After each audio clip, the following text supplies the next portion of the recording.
Boy, dude, what?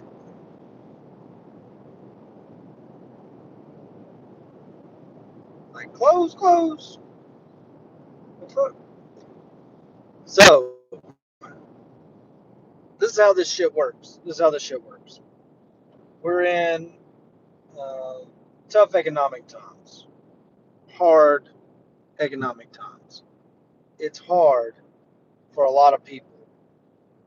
What I've noticed is it's probably harder for those who actually made money from guruing. For those that actually made money doing it, that actually were turning a profit, this time's probably really tough.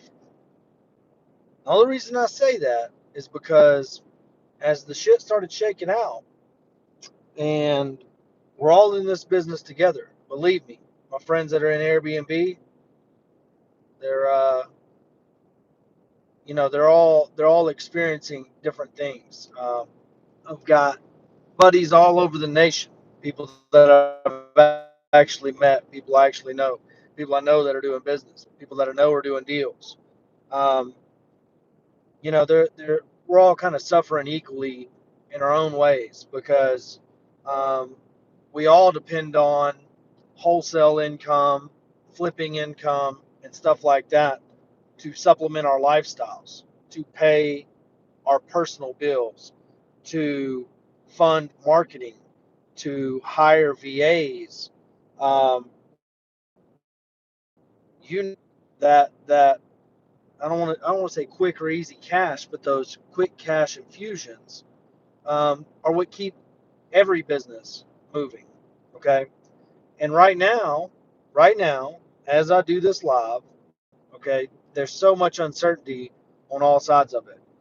Saturday, we had a lender reach out to us and say, "Yeah, we're good to go on the loan. This loan was already supposed to close. Everything's ready to go. Week." And I mean that I was like, man, that's good. And this headwind, um, that is fantastic. But he called back on Tuesday. He called back yesterday and said, hey, I need 3 more weeks. Our business we've lost 50% of our business because of the closing of schools and the closing of 50% of our business is gone. So we're looking at what kind of cash reserves we're going to need to have to weather this storm.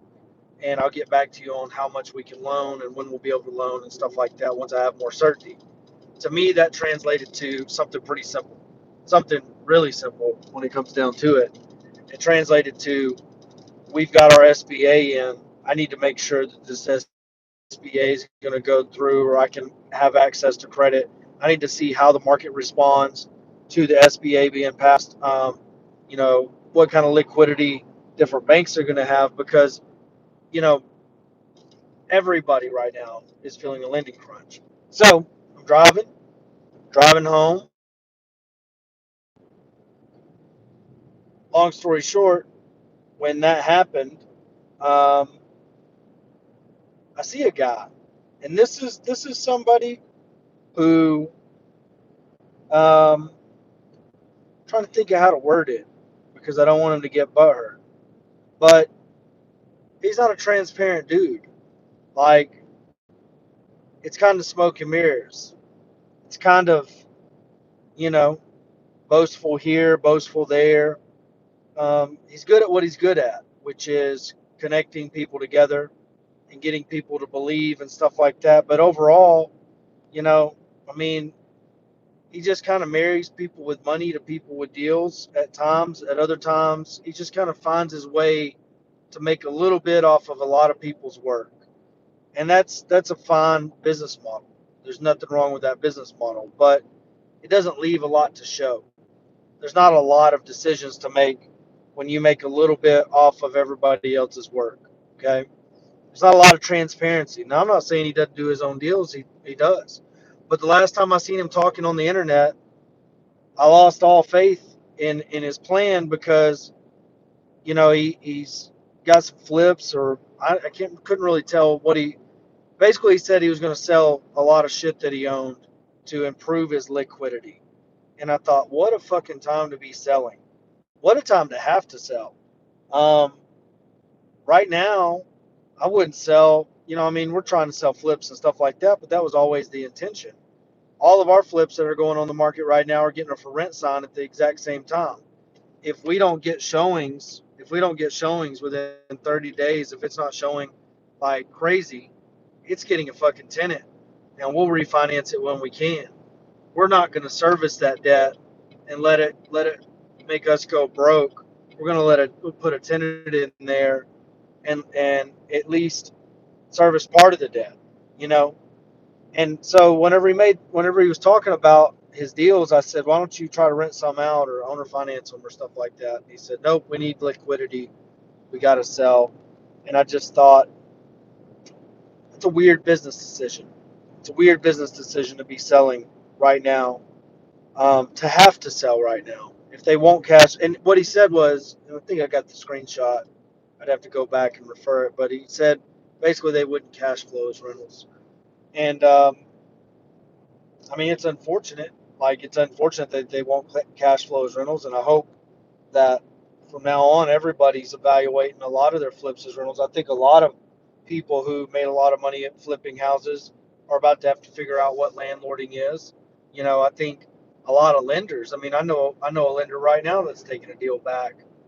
That's going to have to. I mean, the guy, I mean, he just his first flip, and he's just tapped out. I mean, he's done. So, he asked me about it. I said, just sign a deed in lieu of foreclosure. See what. I mean, there ain't nothing. Can't hang your head about that. Everybody knew the risk of that going in, lender included. It sucks for the lender because this is a hell of a time to take something back. But that lender, to weather the storm, to make money, is going to have to put a tenant in there most likely.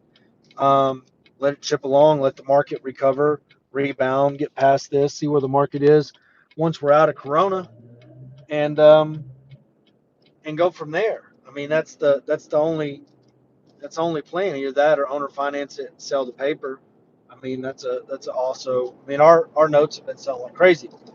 But this gentleman comes in and he throws a shot at me. Throws a shot at me for not being able to run webinars. Well, is it any surprise that I can't run webinars?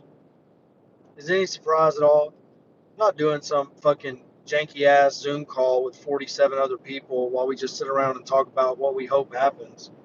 Um, I'm trying to put together information with case studies of deals that we've done, trying to get the information put together, so I can show it on a slideshow and stuff like that.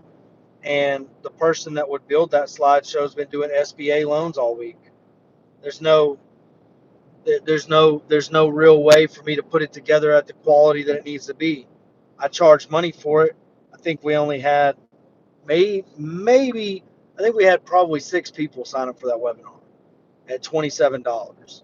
And so I've got to pull somebody off to help build out slides and stuff and bounce ideas off of them that's doing SBA loans for like 20 different entities to do a $27 webinar for 6 people.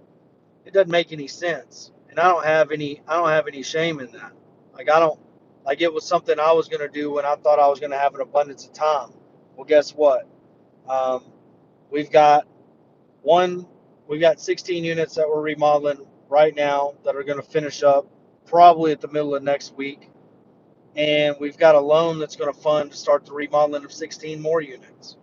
Okay, we're also at the same time probably about to enter into a partnership with somebody to do our 32 units, but we got to wait 3 weeks to see what the funding looks like. But we've got we've got a guy that's got some capital that wants to do some apartments and some syndication. He wants to learn how to do it, and he might come in and fund this deal for us.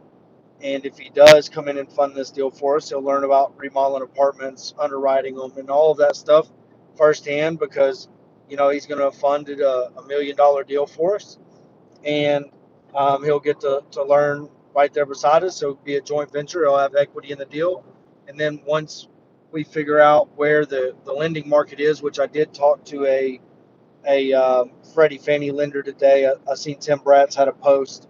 He just rate locked a pretty good rate. Talked to a Freddie Fannie lender of ours today to see how their agency loans have changed, and he said they changed the DSCR to 1.35, and they changed the LTV. The LTV had a 5-point adjustment, so we can still meet all those criterias, no problem with our properties that we're working on right now. So overall, that lending hasn't affected us at all. Even if we're only at 70% of LTV and a 1.35 DSCR, we can still qualify for that loan and be just fine. All we've got to do is get our apartments remodeled, get tenants in place, and roll down the road. We have all that going for us right now. But on the flip side, I got a budding guru, somebody I don't want to say I don't have respect for, because I mean that's not the way, to word it, but somebody that I don't see any of their content, I don't consume any of their content, I don't think they produce very much content, that relies on other people's talents to earn a living almost 100% of the time. Definitely knows what's going on. Wouldn't be able to marry the stuff that they marry, but is more opportunist than anything. And for him to come into a group, um, and just start throwing shade because he knows I can't respond. He knows that I'm in Facebook jail. He knows that I can't come back with anything. Come into my group and say, yeah, an actual functioning webinar. And I'm like, I mean,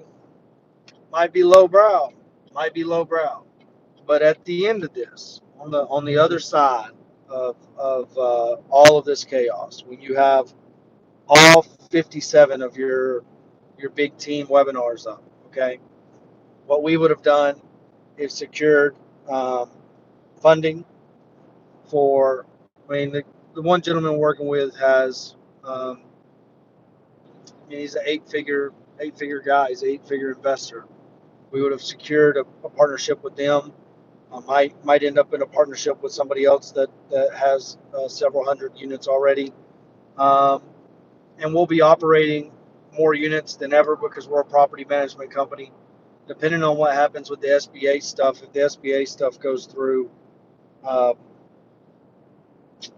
I I just I mean, we're going to be able to go on a buying spree on the other side of this like we've never been able to do before.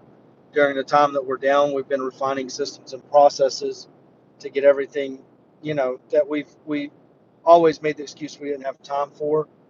Um, it's going to be it's going to be 100 times more efficient, from Facebook ads, driving traffic, getting systems in place using live comm numbers to where remote showings are taking place, putting the onus on pushing applications. I mean, we're going to lease more units this month than we've ever leased ever. Um, Mainly because we're remodeling units. We're going to have brand new units coming online, so we'll have inventory available. But also because we have such good processes pushing traffic to them, and affordable, we have an affordable um, rental product. So more people are going to need it in the coming months. So at the end of this, in 6, 7, 8 months, when you know wannabes are panic selling their shit, we're going to be in a unique position to pick and choose through deals. I mean, we can still buy. We've closed on one deal this week already. We'll probably close on a second one at the end of the week, um, assuming this one in Groesbeck. I mean, we're going to close on 3 deals in the next couple of weeks. I don't know anybody. I mean, if anybody's closed a deal, like, I'm talking about being the end buyer, not um not wholesaling something, not picking up an assignment fee, not pushing some deals across the finish line. That I mean, hell, one of these deals we got off of a text campaign. I mean, one of the ones we're going to close is $8,000. We got it off of a text campaign we did at the beginning whenever they first quarantined us. So, um, a lot of what's going on and a lot of this. Hey, will somebody go post this in the group um, for me? But anyways, the people that are taking shots at me for refunding the money for a webinar, um, take your shots. Take your shots. Um, you know, gather up 40 of your most talented friends to surround yourself with on a webinar, so you don't actually have to be transparent about anything you have going on. Um, you know, let us know what you did in your SBA process. That's what we're getting prepared to do for our mastermind. Show them all the. We already put them in touch with the people that did our SBA applications. Um, we told them which entities we applied for. The payroll entity we applied for, the 7A loan, all of that. Like, told them which entities we did what with, how it's going to work out. Getting that information to them as fast as we're getting it to us, and trying to walk them through and put them in touch with accountants and lawyers that can and lenders that can help them with any of that stuff if they have those questions. So these things aren't easy, but you're going to roll into R2R and try to roast me for not being able to have a webinar. Um, it is what it is. I've never been good at webinars. Getting on a Zoom call is hardly a webinar. It's a Zoom call with people that are more talented carrying the weight of the Zoom call. Um, Probably, no doubt about it, there's going to be helpful information and it's going to help a lot of people. But you know, you gotta pick your battles. And on the flip side of this one little pot shot right here, while I can't respond, that's the part that I find odd. Motherfucker hadn't posted in the group, hadn't said shit in the group for forever. I mean, hadn't participated in a conversation, hadn't helped somebody with advice, hadn't fucking contributed a goddamn thing in the group. I've offered him to get on this YouTube channel 150 times. Won't get on this fucking YouTube channel. Afraid to get on this fucking YouTube channel.